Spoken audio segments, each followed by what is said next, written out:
You guys know I've built a lot of massive dioramas for Middle-earth, but today we're building not only the greatest slice of Middle-earth I've ever made before, but building the battleground for the largest Warhammer game I've ever seen. The battle for Middle-earth is about to begin. My huge hobby dream ever since I've been a kid was to have the entirety of Middle-earth represented in tabletop form, to have a huge Warhammer scale gaming diorama for every major location from the Lord of the Rings and play a massive campaign to decide the fate of Middle-earth.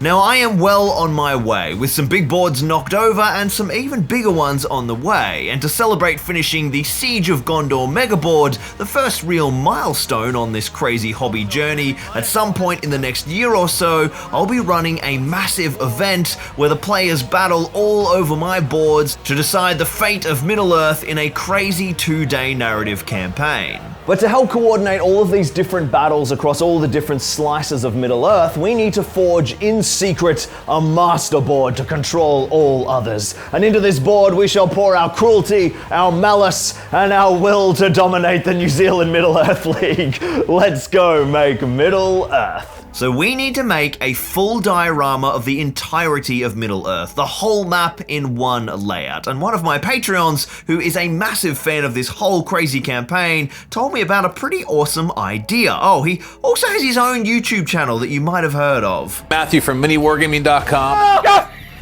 Throw those away. If we print enough tiles, we can make a map of Middle-earth. Some crazy Australian commented, when are we doing Middle-earth in hex tiles, Matty? Yes, the almighty Matty from Mini Wargaming got pretty damn excited To New Zealand! and set his absolute army of 3D printers to work, and then suddenly 3 very special packages were arriving on my doorstep. I started unpacking the first box and discovered an absolute horde of hexagon tiles with a whole heap of different terrain features on them, which is going to be the perfect foundation to build upon with Scenics to create my Middle-earth. So this is box number 1. We've got 4 tile types: mountains, oceans, hills with trees, and hills without trees. Let's see what's in boxes 2 and 3.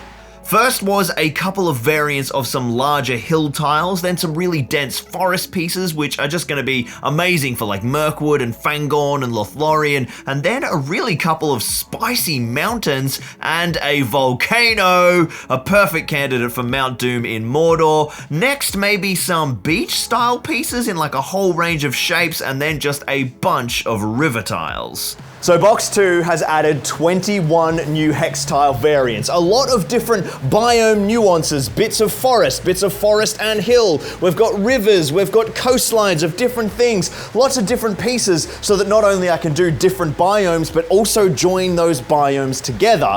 What on earth is going to be in box number 3?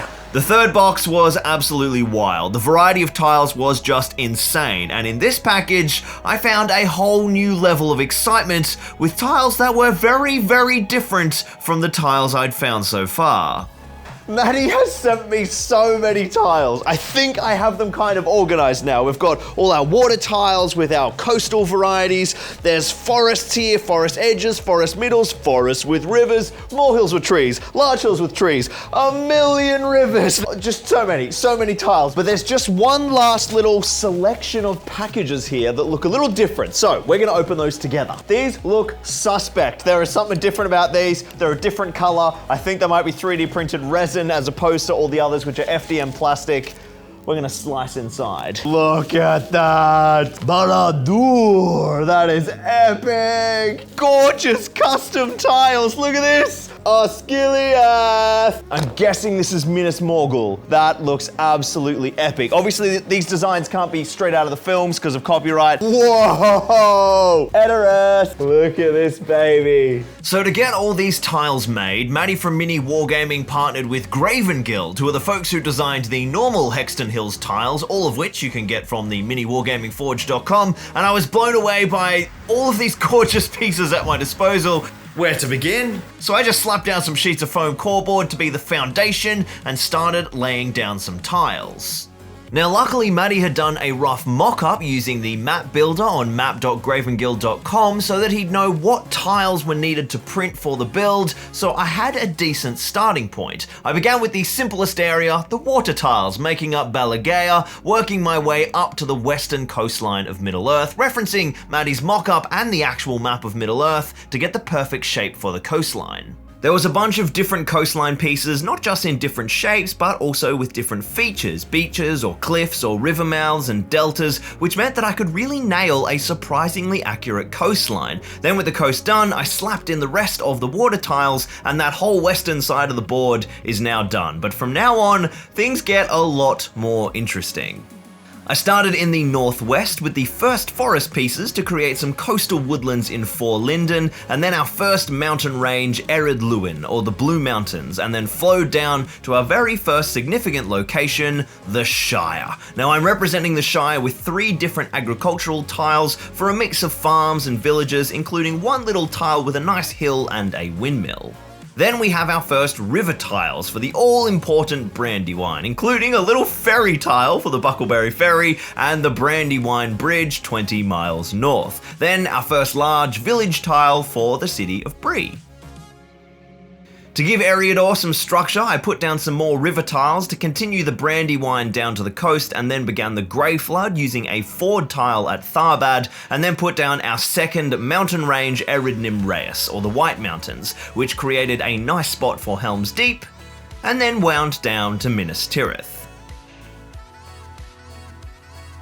Doing these mountains is really helpful as reference points, so I kept doing that and leapt up north and began putting down the northwestern arm of Hithaglia, the Misty Mountains, and brought them all the way down to just above the Gap of Rohan near Helm's Deep. This created a home for our sexy Isengard tile, and then I used a simple village tile for Rivendell.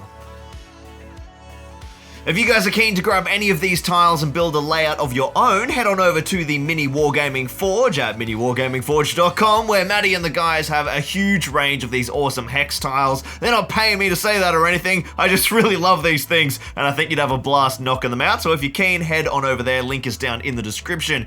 Then I headed into the east with our first real block of forest tiles, with Mirkwood, Lothlorien, and Fangorn going down either side of our next big referential landmark, the River Anduin. As I moved towards Rohan, I found a nice spot for our Edoras tile. Then it was time for Mordor, starting with the Mountains of Shadow, Efelduath, and Ered Lithwi. Working out where Barad-dûr and Mount Doom is going to go in relation to those mountain ranges was a little tricky, and I might change it as we get a bit further through the build. Then I moved south, following the River Anduin down to the Bay of Belfalas, and filling in all the fiefs of Gondor, and then further down towards Harad. The final stage was then north of Mordor and the relatively empty lands of Rhûn, but we still have some cool features here like Lake Town, the Lonely Mountain, the Iron Hills, and of course the Sea of Rhûn, where I put a cool little Easterling city tile. So 7 hours of whacking down printed tiles and our mock-up of Middle-earth is looking pretty good, but there is a few things that I want to tweak and change before we start gluing. These Middle-earth inspired tiles weren't actually fully designed when Maddie did this mock-up that I've followed, and we actually now have more locations than we were planning. So I need to find a way to jam in Minas Morgul and the Black Gate, and maybe tweak a little bit of the geography now that we've seen it sort of on the board, and then it is time to start gluing. I ended up making a few significant tweaks, increasing the size of Mordor by shifting down the southern arm of the Mountains of Shadow, which gave me much more space to show off our kind of Osgiliath, Minas Morgul, Mount Doom, Black Gate, and Barad-dûr tiles and sort of how they relate to each other on the board geographically. And then I grabbed all the precious resin tiles off the board and gave all the FDM plastic a big blast with the blowtorch to zap away any stringing filament and help soften those layer lines. Then it was time to glue it all down to the baseboard with liquid nails. This took me another 3 hours, but with some careful work, I managed to assemble it all into 4 separate tiles to make painting and scenics much easier than bending my back over the full board, and transport as well. And then I gave it all a big prime with rattle cans, and now it's time to really properly begin the crafting journey.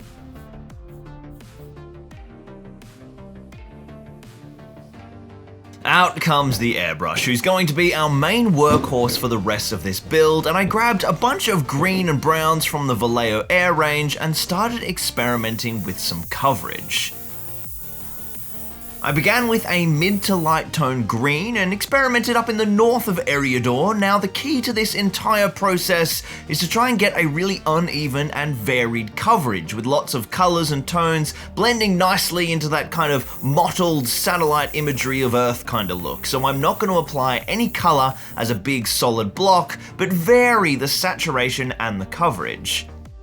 I added in some brown next to my green mix and started picking out the large clumps of forest around the foothills of Ered Luin and then over in Lothlorien, Mirkwood and Fangorn. And then continued my first green pass all around the board with this mix of mottled tones. Next I started building up some straight browns, beginning from the Brownlands above the Black Gate and across the southern portion of Rune, and then added a little yellow to that mix to begin our desert layers down in Harad. While I had the early neutrals in the airbrush, I began working on the beaches as well, starting with a kind of darker brown, and then adding in some more khaki and bony beachy tones to work up to a nice beige sand. Then I went back to greens and added in some yellow to my mix to kind of warm it up a little so I wasn't so cool, and started working back into Rohan and the southern fiefs of Gondor, just to try and break up the green tones in different regions to help differentiate the different geography. I loved that green so much, I ended up working it back into the whole board, but up north where I mostly got cool tone greens, I just used it as an accent on the riverbanks to really help those read, and then also added them here and there as a few forest accents. Then it was time for water, and I went in for a big mix of the classic blues and bluey green grey tones, which are probably great for the oceans but not that accurate for the rivers, but it helps all of the waterways really read quite nicely as we look at the board as a whole. From heaps of water to a complete lack of water, it's time for the wasteland of Mordor. I built up the ash wastes of Gorgoroth and the mountains of shadow with a bunch of mottled greys of different hues, layering them in a really broken coverage to get a really nice look. Then I realized as I looked at the board sort of all together, I wasn't actually all that happy with most of the green. There was still too much of the grey prime showing through and not enough saturation in a lot of the colors, so I did a whole other pass adding in some different green tones, still keeping it kind of nice and mottled so that the different regions had a different style of green, but much more higher in saturation across the board. Then it's time to start picking out some key details. I'm going to begin with these lovely little crops in the fields of the Shire. Then I got a little bit of extra special help with the red and orange lava in Mount Doom. Good job. Well done, honey. Next I picked out all of the roofs in Rivendell in a nice pale blue. Then I grabbed a few of the detail pieces and blasted out a few key colours like the thatch roofs and the wooden structures of Edoras, and then all of the black detail on the Black Gate, Barad-dûr and Isengard. This video has no sponsor, and that's because Zorpazorp is dead quiet at the moment. No views means no YouTube ad rev, no sponsors, and no money, basically. So I just wanted to do 2 quick shout outs instead of an ad read. First, to my amazing Patreons. We are so broke at the moment, and having you guys that check every month to rely on, it's been massive for my family and for keeping the channel alive. So thank you to all of our Patreons. And if you'd like the greatest prices on your Warhammer, including all the spicy Space Marine releases this weekend, and you'd like to send a little kickback to support me at Zorpazorp at no extra cost to you guys, please shop for all your hobby goodies using my affiliate links down in the description. It means a huge amount. Thank you guys. So that is all of the airbrushing done. A full day of work there, and now we've got a couple of exciting steps up next. Back in the streaming studio, I slapped down a bunch of washes on the resin detail pieces, basically just Nuln oil in varying concentrations to get all of the details reading. Obviously we've got a white prime for Minas Tirith, we've got some grey primes on all the other buildings, and then I added in some subtle blue-green washes on Minas Morgul to help that kind of get that ghostly ethereal vibe. Then the final step, my absolute favorite. It's time for some Scenic, starting off with some snow for our lovely mountain ranges. I grabbed two products, the Snow 1mm Static Grass and the Base Ready Snow Powder from Geek Gaming, and had an experiment with what looked best at this kind of scale. Obviously this is very small snow. I ended up choosing the Base Ready Powder. It was just a bit finer, so I just brushed on some fast drying basing glue and then sieved a bunch of the powder all across the mountain ranges on the board.